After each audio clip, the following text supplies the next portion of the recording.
Hello everyone, this is Norman Duhart and this is my second video in my Isilon series. In this video, I'm going to join an Isilon cluster to an Active Directory domain.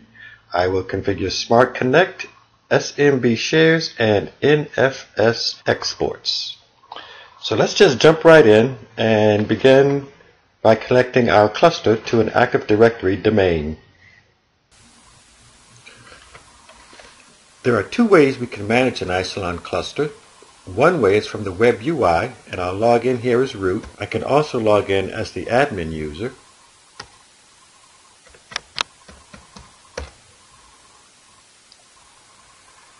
And here we have our cluster overview. We have three nodes, node 1, node 2, and node 3. They're all showing green. They're up and online. If we go to Access, Authentication Providers, here we have the list of authentication providers that can supply usernames to interact with the Isilon cluster.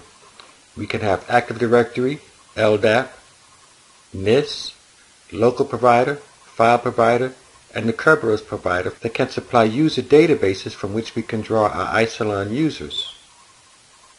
So we go back to Active Directory, and here we have the option to join a domain. So we can select the click, type in the domain name here. We can add the user account with permissions to join the domain.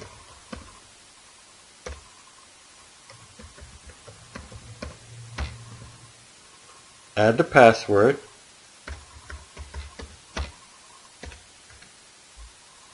And the organizational unit if we so desire. In our domain, we have an OU called Isilon Cluster. When we join the domain, a computer object will be created in the Isilon Cluster OU that corresponds to our Isilon cluster. Under Advanced Settings, we have some additional options that we can set in order to match our Active Directory environment. Next, we select Join, and the cluster will join the domain. But before we join, let me show you another method that we can use to join the cluster. I'll open a putty session and log in as root.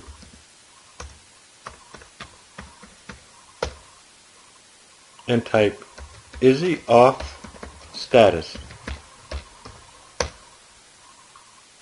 See here the authentication providers that we have available to validate our users against. I could also join the domain from the command line by typing Isilon ads create test.net, and I'll put in the username and the password, and I can verify that by typing Isilon ads view and adding the domain name test.net, and you can see here that we have successfully joined the domain, and the status is online. It gives us our domain, our forest, our site, NetBIOS name, etc. We can go back to our web UI. I'll do a refresh, and now we are a member of the test.net domain. I'll go back to the domain controller. In our Isilon cluster OU, we now have a computer object that corresponds to our cluster, test cluster. Check the properties. Give it a description. Now we'll call it Isilon Storage Cluster. And apply and OK. So once you join the Isilon cluster to the domain, a computer object representing the cluster will be created in the domain.